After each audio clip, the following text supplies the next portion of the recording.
Travailler gratuitement ou pas, et surtout combien et comment est-ce qu'il faut facturer quand on débute? Eh bien aujourd'hui je vous donne quelques astuces business qui vont vraiment vous aider si vous débutez.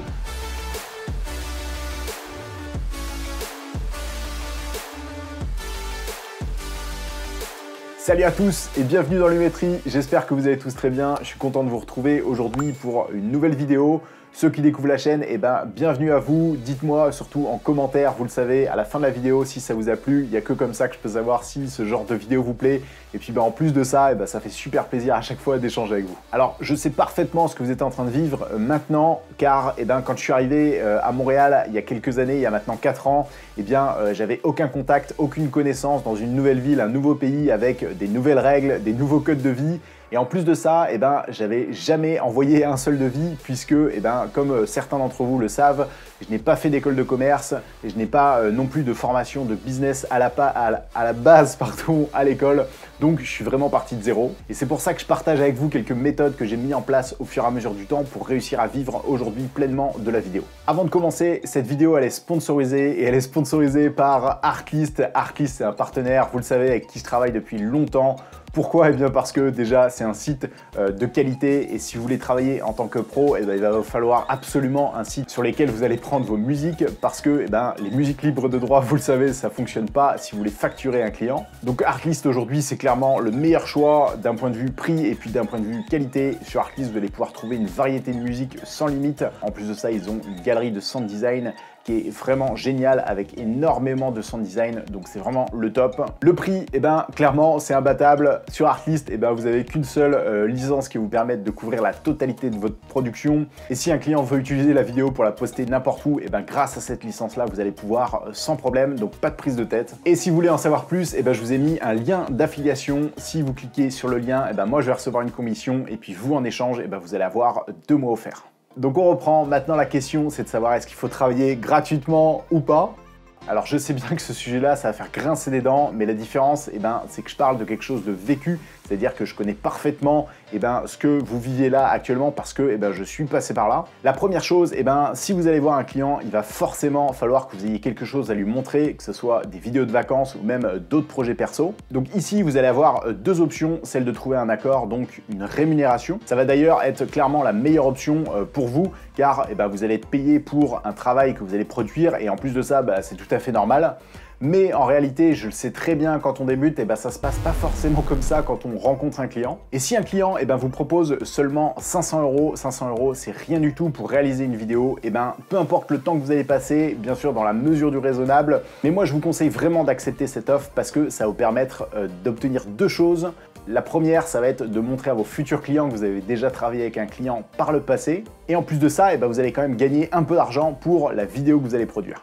Ça, c'était l'option 1. Et maintenant, l'option 2, c'est pas la meilleure, mais je sais très bien encore une fois que ça se passe comme ça aussi quand on débute. Cette option, ça va être celle de faire une vidéo gratuitement, mais il va falloir absolument que vous puissiez en tirer quelque chose. Et pour ça, il va falloir vous poser 3 questions avant d'accepter cette offre commerciale. La toute première question à vous poser, c'est est-ce que la vidéo que je vais produire va me permettre par la suite de décrocher d'autres contrats rémunérés? Donc je vous donne un exemple, si par exemple vous lancez dans la vidéo de restaurant, c'est sûr que si vous filmez le petit restaurant du quartier qui est dégueulasse, un peu en mode fast-food, qui est pas du tout joli en plus à l'intérieur, c'est clair qu'après ça va être difficile d'aller frapper à la porte du Ritz pour lui proposer vos services. Alors vous l'avez compris, c'est un grand écart énorme, mais dites-vous simplement que la vidéo que vous allez produire aujourd'hui, il faut absolument que demain cette vidéo puisse être un atout pour pouvoir décrocher un futur contrat rémunéré.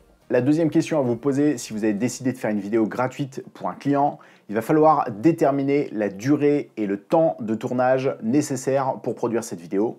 Si un client vous propose 3 jours de tournage et que derrière vous allez avoir 60 heures de post-production, c'est pas du tout un bon deal intéressant parce que vous allez passer beaucoup trop de temps pour un travail qui est encore une fois non rémunéré. Donc la solution, ça va être de négocier à votre client ou plutôt de lui indiquer, de lui dire clairement que c'est une prestation qui n'est pas rémunérée. Donc il va falloir réduire un peu le temps de tournage. Et par exemple, si lui il avait envie d'une vidéo de 3 minutes, vous allez plutôt lui proposer une vidéo de 30 secondes ou d'1 minute, comme ça, ça va pas vous prendre trop de temps en post-production ni en tournage. Et enfin, la question 3, puisque la vidéo que vous allez faire elle va être gratuite, là il va falloir négocier un échange de services avec votre client. Si par exemple vous filmez pour un hôtel, vous pouvez lui proposer 2 nuits avec repas tout inclus pour 2 personnes. Ou si même par exemple vous filmez pour une marque, vous pouvez par exemple lui demander qu'il vous envoie des produits.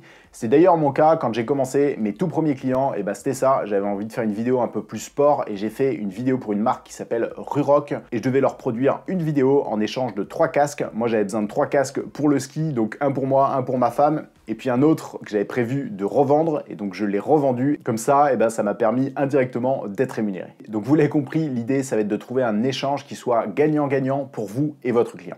Et pour ceux qui ne sont pas forcément d'accord avec l'idée de faire des vidéos gratuites, 1, 2, voire même 3 vidéos gratuites quand on débute, ce genre de méthodes gratuites ne vont pas vous prendre la place ou détruire le marché ou même vous faire de la concurrence déloyale, car un client qui fait appel à un vidéaste débutant, il ne cherche pas de la qualité, parce que sinon, ce client-là, il aurait un budget beaucoup plus conséquent pour faire appel à un vidéaste qui va être beaucoup plus expérimenté et qui lui proposera un contenu avec une offre de service beaucoup plus spécifique et donc de meilleure qualité. Maintenant, le deuxième conseil, c'est combien est-ce que ça coûte une vidéo ? Alors déjà, avant de commencer, dites-vous que le prix n'est qu'une question de valeur perçue. Donc si le prix n'est qu'une question de valeur perçue, il va falloir que vous définissiez combien est-ce que vous voulez gagner de l'heure ou même à la journée. Alors attention, big disclaimer, les chiffres que je vais vous donner juste après sont à titre indicatif. Il faut que ce soit vous qui définissiez combien est-ce que vous voulez gagner par rapport à vos dépenses et surtout à ce que vous voulez gagner à la fin de l'année. Donc là, c'est à vous de vous poser cette question. Et si vous n'en savez rien, vous pouvez par exemple prendre votre ancien taux horaire de votre ancien job et puis le doubler par 2. Comme ça, ça vous donnera un prix approximatif à l'heure si vous n'avez aucune idée du marché. Si par exemple, dans votre ancien job ou votre job actuel, vous gagnez 15 € de l'heure, l'idée, ça va être de le doubler, donc environ 250 à 300 € la journée de tournage. En plus de ça, on va rajouter le transport, on va rajouter aussi le matériel qui va être à amortir. Après, on va avoir la post-production. Donc la post-production, je peux faire 25 € de l'heure fois 25 heures. Et là, pour la partie post-production, il y a un truc qui est super important à savoir, c'est qu'il faut toujours compter très très large parce que vous allez forcément avoir des modifications à faire et encore plus au début, vous allez forcément avoir un client qui va vous dire « Ok, je veux modifier ce plan-là, faire ceci, faire cela ». Donc pareil, si en post-production, vous estimez à peu près que vous allez mettre 15 heures pour rendre une vidéo d'1 minute, l'idée, ça va être d'ajouter des heures supplémentaires. Comme ça, si votre client vous demande de faire des modifications, vous n'allez pas vous retrouver avec un taux qui va être inférieur à ce que vous aviez décidé de gagner. Donc on rajoute notre taux de post-production total plus notre logiciel de montage. Vous payez un logiciel de montage, donc ça, il faut l'indiquer aussi. Ensuite, vous allez ajouter par exemple la musique sur laquelle vous prenez votre site. Ça, il va falloir le chiffrer aussi.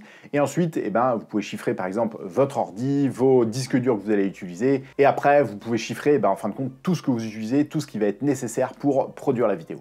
Et là, grâce à ça, vous allez avoir une estimation de prix. Vous allez pouvoir envoyer un devis à votre client. Donc encore une fois, c'est les chiffres que j'ai inventés parce que ça va être à vous de le faire en fonction de ce que vous voulez gagner réellement dans votre poche après déduction d'impôts et après toutes vos dépenses.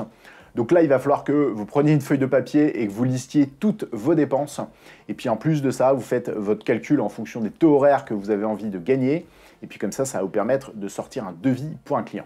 Et maintenant, le troisième point, l'objection du prix. Là, c'est un truc auquel on est tous confrontés, peu importe, débutant ou pas. Une fois que vous allez avoir annoncé le prix à votre client, il est possible qu'il vous dise que c'est trop cher ou qu'il n'a pas le budget. Et là, je vous assure que la pire des choses à faire, ça va être de justifier votre prix en lui disant « Oui, mais je filme avec une caméra 4K en 120 fps avec des objectifs de fou, avec des lampes qui coûtent super cher, je vais passer en plus 40 voire 50 heures de post-production, blablabla, blablabla. » Ça, c'est clairement la pire manière de vendre une prestation. Je vous le disais juste avant, le prix, ce n'est qu'une question de valeur perçue, donc ça ne sert à rien de justifier votre prix puisque vous avez établi combien vous vouliez gagner de l'heure ou à la journée. L'idée, ça va être plutôt de comprendre et surtout de bien écouter votre client par rapport à sa problématique. Et sachez juste que si votre client, il vous a reçu ou il vous répond par mail, ça veut dire qu'il est intéressé par la vidéo, par la production d'une vidéo. Donc déjà, potentiellement, ce client-là, il reconnaît déjà la valeur qu'une vidéo pourrait lui apporter en termes d'augmentation de chiffre d'affaires ou de visibilité.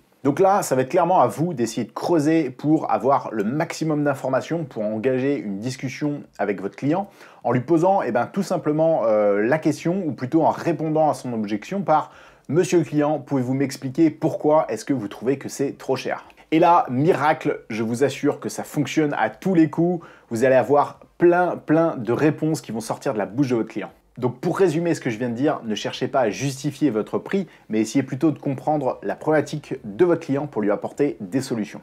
Et n'oubliez pas qu'un vidéaste professionnel, c'est un vidéaste qui ne fait pas uniquement des belles vidéos, c'est un vidéaste qui comprend son client. Maintenant, vous, dites-moi en commentaire quelles sont vos problématiques business. Ça sera super intéressant d'en discuter. C'est un sujet qui est passionnant, moi qui me plaît beaucoup. Donc, n'hésitez pas à me le dire en commentaire. Et puis, pareil, si vous avez des techniques un peu de vente à nous partager à tous, ça sera super cool de pouvoir les lire.